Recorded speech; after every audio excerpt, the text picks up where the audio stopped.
Dans l'enquête de la rédaction sur le protoxyde d'azote qui fait des ravages chez les jeunes. Il y a des villes qui prennent des arrêtés pour interdire sa vente et on retrouve à Lyon Gwenaëlle Vindrestin. Oui, de jeunes adultes, des adolescents parfois et toute leur famille qui souffrent à cause de cette bouteille en aluminium aux couleurs très attrayantes.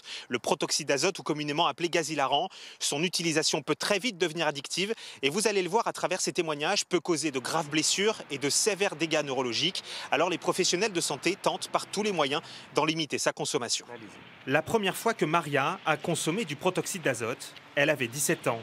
Pendant 5 ans, plusieurs fois par semaine, la jeune femme consomme du gaz hilarant et très vite, les problèmes de santé apparaissent. J'ai eu des fourmis dans les pieds. Au début, c'était que dans les orteils et petit à petit, ça remontait dans les pieds, dans les chevilles. J'avais plus d'équilibre.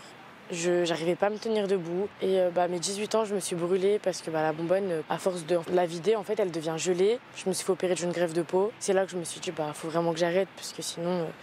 j'ai pas envie d'être en fauteuil roulant toute ma vie. J'ai que 22 ans, j'ai encore une longue vie devant moi. Habituellement utilisé à l'hôpital comme anesthésiant ou encore en cuisine dans les siphons à Chantilly, le protoxyde d'azote voit depuis plusieurs années son usage détourné.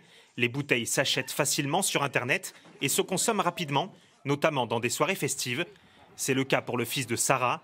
À 16 ans, l'adolescent est actuellement dans un service de rééducation. Vu que c'est pas interdit, en fait, c'est pas illégal, quand on se fait même contrôler genre avec une bonbonne dehors, ils se disent que c'est pas grave, quoi. Tant qu'on mange bien à la maison et qu'on dort bien, ça n'aura pas d'effet irréversible. Pour tenter de prévenir les effets les plus néfastes du protoxyde d'azote, les hospices civils de Lyon ont mis en place des séances de téléconsultation. Et vous prenez combien de bonbonnes par jour ? Je sais pas, j'ai pas compté, mais par soirée, des fois, je gaspille des 200 €, 250 €. À 250 €, ouais, donc à ce prix-là, c'est une dizaine de bonbonnes, quoi. Ouais, voilà. Les professionnels de santé sont inquiets. Le nombre de cas traités a explosé ces derniers mois. En 2024, 30 hospitalisations en neurologie pour des symptômes neurologiques graves. La partie émergée de l'iceberg, d'une pathologie qui, il y a 2 ans, n'existait pas. Mais on pense qu'il y a beaucoup d'autres patients avec des signes mineurs dont le risque à long terme nous interroge.